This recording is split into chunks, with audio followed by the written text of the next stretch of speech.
Hi everyone! Ito na naman po ang inyong kababayan dito sa Poland. About sa mga tax refund, ayun na naman ang topic natin. Pwede na mag-apply para sa mga tax refund, guys. So, happy day sa mga may refund. So, like, normally they are asking why, bakit yung mga umobo o pratse is maliliit lang yung nakukuha. Well, yun talaga yun. Maliit lang talaga. At ang mga umobas litsenya, malalaki yung nakukuha. Depende din sa araw at saka sa mga taxes nila. Lalo na yung may mga malalaki yung oras. Malaki talaga ang nakukuha.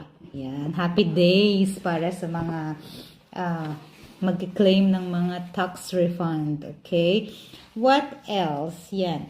So, every time may pagbabago lagi sa batas natin, sa batas dito sa Poland, laging may mga slight difficulties, may mga laging changes na hindi naman natin makokontrol yan kasi hindi naman tayo nagpapatupad ng batas, lalo na sa mga tax office yan.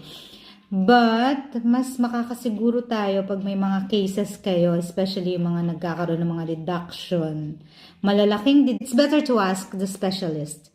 It's better to ask the accountant and yung mga specialista talaga. Or di kaya pumunta kayo sa Ocean Scarbobe, ask them, tama ba itong gagawin ko? Tama ba itong ini-apply ko? Pwede ko bang gawin to? So, yun, be fair and be honest to them, ibibigay din naman nila yung tamang sagot sa inyo. So, yun lang, para hindi nagkakamali. At saka, syempre, like I said, hindi naman lahat ng nakalagay sa internet, yun na yun, tama. Meron yung mga hidden information na minsan hindi nila nilalagay dyan.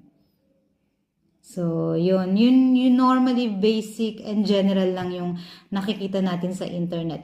Mas mainam pa rin at mas mabuti pa rin nagtatanong tayo sa mas nakakaalam. Kagaya niyan, mga tax refund, bakit nangyari to, bakit nabawasan ako, bakit ganito, ano bang ginawa ko last time. So, you need to ask always dun sa mga mas nakakaalam, which is yung tax office, specialist, at saka yung mga accountant na talagang nakakaalam niyan kung ano ang mga dapat ninyong i-apply. So, yon, i-guide nila kayo.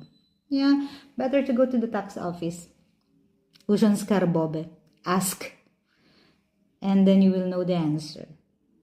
Better